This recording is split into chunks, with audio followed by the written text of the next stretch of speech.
धनबाद नगर निगम में चुनाव की हालांकि घोषणा नहीं हुई है, लेकिन कल ही राज्य निर्वाचन आयोग ने एक अधिसूचना जारी की है जिसमें कि धनबाद नगर निगम के मेयर पद जो है वो महिला के लिए आरक्षित कर दिया गया है।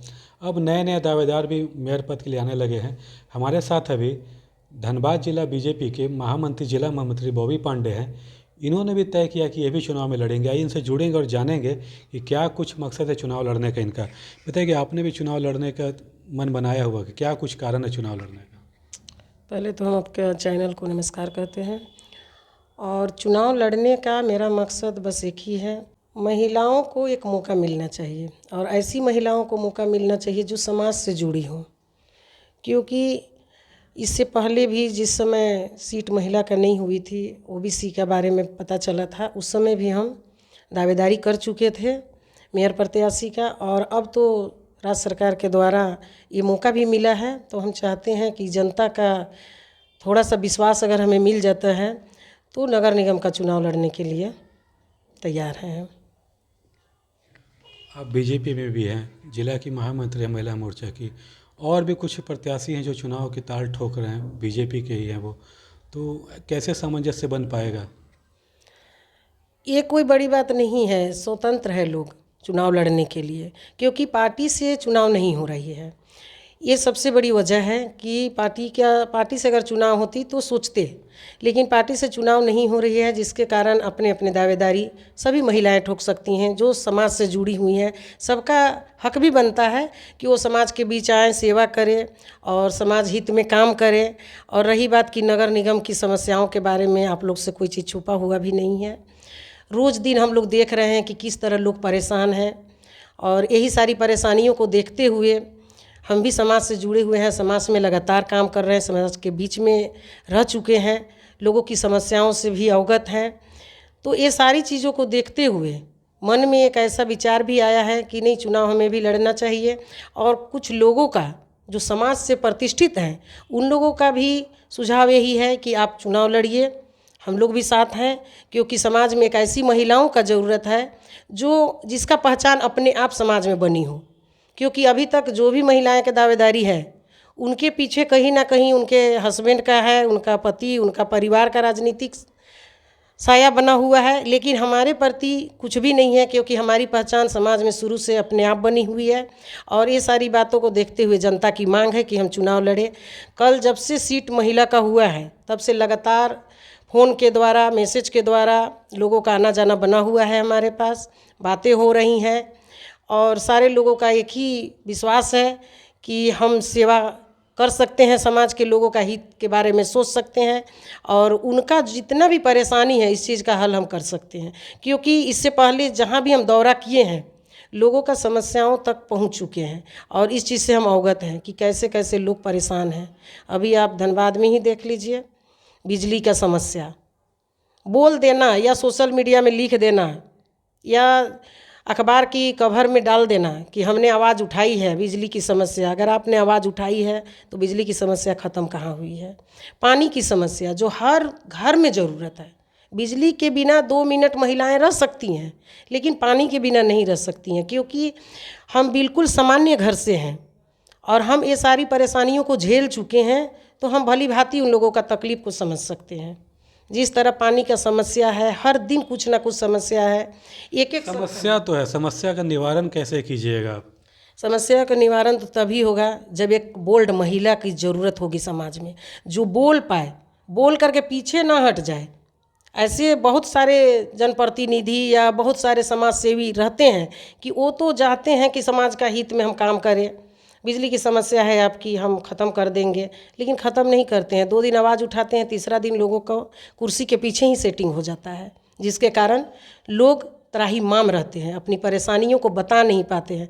और हम चाहते हैं कि समाज एक बार, हमें जनता एक बार मौका दे, हम उनके हक के लिए लड़ पाएँ, और उनका हक बन के, उनका आवाज़ बन के हम उनका ऊपर तक आवाज़ उठाएंगे। और उनका सबसे बड़ी बात है, उनका समस्या को दूर करने का मेरा मकसद है।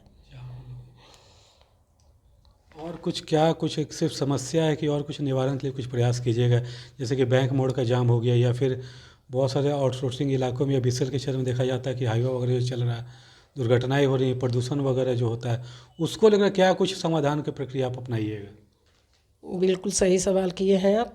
समस्या, ट्रैफिक समस्या जो माइंस के द्वारा, आउटसोर्सिंग के द्वारा बड़ा बड़ा जो हाईवा चलाता है और जिसके कारण हर दिन कहीं ना कहीं दुर्घटना भी हो रही है, इसका जिम्मेदारी केवल नगर निगम को भर नहीं है, वो BCCL भी देख सकती है। आउटसोर्सिंग जो बड़े बड़े चलाते हैं उनको भी देखना है, लेकिन सारा बात नगर निगम पर ला करके लागू कर दिया जाता है। ये समस्या से निजात तो बहुत ज़रूरी है, क्योंकि हर दिन हाईवा के चपेट में आने से हर घर का एक लाल ख़त्म हो रहा है और ये बहुत दुखद घटना है। इसलिए दुखद घटना है कि धनबाद जैसे जगह में, जिसको कोयला हीरा का खान कहा जाता है, और ऐसे जगह में हर दिन एक हीरा ख़त्म होता है किसी न किसी घर से, तो इससे बड़ी दुख की बात क्या हो सकती है। और इस पर सबसे ज़्यादा निजात करवाने का ही हम काम करेंगे, जो आउटसोर्सिंग से संबंधित है, जो सिर्फ कोयला का कारोबार कर रहा है और अपना पॉकेट भर रहा है। इस चीज़ पर हम सबसे ज़्यादा जोर डालेंगे अगर हमें जनता मौका देगी तो। आउटसोर्सिंग की बात हुई, और जो बड़ा बड़ा हाईवा चल रहा है जिसके वजह से ट्रैफिक जाम, आप बैंक मोड़ का हालत देख लीजिए। ऐसा ट्रैफिक जाम हो जाता है कि कहीं कहीं महिलाएं डिलीवरी के समय रास्ता में ही दम तोड़ देती हैं, हॉस्पिटल तक पहुंच नहीं पाती हैं।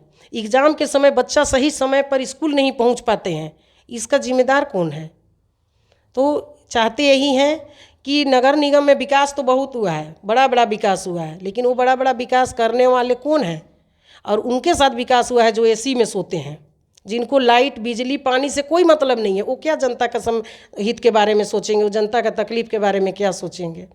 जिनके वास्ते बिजली कट रही है तो पता भी घर में नहीं चलता है कि लाइन कटा हुआ है, AC चालू होना चाहिए, AC में हम सोए हुए हैं। विकास तो खूब हुआ है, चमत्कार बहुत ज़्यादा हो गया है, चमक रहा है पूरा धनबाद। कहाँ धनबाद चमक रहा है, आप ऐसे ऐसे गली में जाके देखिए जहाँ देख करके रूह कांप जाएगा लोगों की तकलीफ देख करके। जब बरसात होती है तो कहीं से निकलना मुश्किल हो जाता है। वो व्यक्ति कहाँ से समझेगा जो लिफ्ट से चढ़ना उतरने का काम करता हो, वो व्यक्ति कहाँ से समझ पाएगा जिसका पानी डब्बा के डब्बा घर में पहुंच जा रहा है, उसको एहसास कभी नहीं हो सकता है कि जनता का तकलीफ़ क्या है। हम यही चाहेंगे कि जनता जनार्दन से कि हमको एक बार आप मौका दीजिए, हम आपका आवाज़ बनना चाहते हैं। और ये मेरा शुरू से भी सिद्धांत है कि गलत का विरोध हम शुरू से करते आए हैं और आगे भी हमेशा करेंगे। हम जीते या हारे ये मायने नहीं रखता है, हम तो समाज के साथ बराबर खड़ा हैं, आगे भी खड़ा रहेंगे। लेकिन इस समस्या का निवारण करने का सिर्फ एक बार हमें जनता जनार्दन मौका दे। प्रचार कब से स्टार्ट कर रहे हैं? प्रचार तो हमारी समझिए कि 2 महीना 3 महीना पहले ही लगातार हुई है प्रचार। 32 वार्ड तक दौरा हम कर चुके हैं, 54-55 वार्ड में 32 वार्ड तक दौरा किए हैं और हर जगह एक एक लोगों का समस्या को हम सुने हैं। क्योंकि महिलाएं, समाज से जो जुड़ी महिला रहेगी वो किचन तक पहुंच सकती है, पुरुष नहीं पहुंच सकते हैं किचन तक, लेकिन महिला जो होती है ना, वो किचन तक पहुंच के महिलाओं का समस्या का निवारण कर सकती है। और इसके लिए दौरा कोई बड़ी चीज़ नहीं है, हम दौरा प्रचार लगातार किए हैं और आप लोग से कोई चीज़ छिपा हुआ नहीं है। लगातार मीडिया बंधु हमारे साथ बने हुए थे और हमें पूरा उम्मीद है, हमें पूरा आशा है कि आप लोग फिर से हमारे साथ बने रहिएगा और वहाँ तक हमें ले भी जाइएगा जहाँ समस्याएं लोगों के बीच में बहुत ज़्यादा है। कोशिश करेंगे हम कि वहाँ तक हम पहुँचे और लोगों की समस्याओं को दूर करें, क्योंकि अभी तक लगातार आशीर्वाद के रूप में बड़े बुजुर्ग, वरिष्ठ, सारे बुद्धिजीवी का, सज्जन का, पूजनीय का आशीर्वाद मिल चुका है। तभी हम आप लोगों के समक्ष अपनी बातों को रख रहे हैं और समाज से जुड़े रहने के बाद भी समाज से काम करना चाहते हैं। एक मौका हमें समाज जरूर दे। ये थी बीजेपी धनबाद जिला की महामंत्री बॉबी पांडे, जिन्होंने कि मेयर पद के लिए अपनी दावेदारी ठोक दी है। अब देखने वाली बात हुई कि जनता इनको कितना सहयोग देती है। 99 न्यूज़ के लिए धनबाद से दिलशाद खान।